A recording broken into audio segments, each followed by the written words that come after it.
High guys, welcome to back my YouTube channel. तर मी आज गेले होते माझ्या बहिणीच्या इथे. मीच नाही, घरात ते दुसरी मंडळीसुद्धा होती. तर आम्ही सगळीजणं गेलो होतो. माझी आईसुद्धा होती, छोटी बहीणसुद्धा होती. आम्ही सगळीजणं गेलो. तुम्हाला सांगू, जेव्हा आम्ही गाडी स्टार्ट केली ना, तेव्हा रस्त्यात एवढे खड्डे होते ना, खड्ड्यात रस्ते की रस्त्यात खड्डे, हेच मला कळत नव्हतं. त्याच्यानंतर जेव्हा गाडी पुढे गेली ना, तेव्हा गाडी एकदम स्मूथ वाऱ्यासारखी जात होती. खूप भारी वाटत होतं. आणि तुम्हाला सांगू, रस्ता एकदम स्ट्रेट होता ना, म्हणजे रस्त्याच्या इकडे झाडे, दोन्हीकडे झाडे, म्हणजे दोन्हीकडे झाडे तर म्हणजे एवढं भारी वाटत होतं ना, म्हणजे खूपच. आणि जेव्हा आम्ही तिथे पोचलो ना, तुम्हाला सांगू, तिथे गेल्यानंतर त्याचे फटाके वाजवले. ते फटाकेसुद्धा फुटले नाही. मी एवढी हसत होतो ना, म्हणजे खूपच. आणि मला काय झालेलं, तर मी नुसती काढत होते रांगोळीचे व्हिडिओ. लेक लाडकी लक्ष्मी आली ह्याच्या व्हिडिओ काढत होते.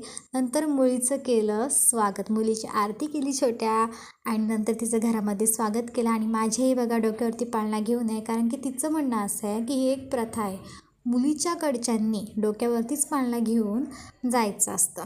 तर माझ्या आईने डोक्यावरती पाळणा घेतला होता. आणि जेव्हा मी घरात एंटर झालो ना, तेव्हा तिथलं डेकोरेशन एवढं भारी होतं ना, म्हणजे खूपच भारी डेकोरेशन होतं. मला असं वाटतं की मीच जाऊन त्या पाळण्यात बसू की काय. खरं मला असंच वाटलं.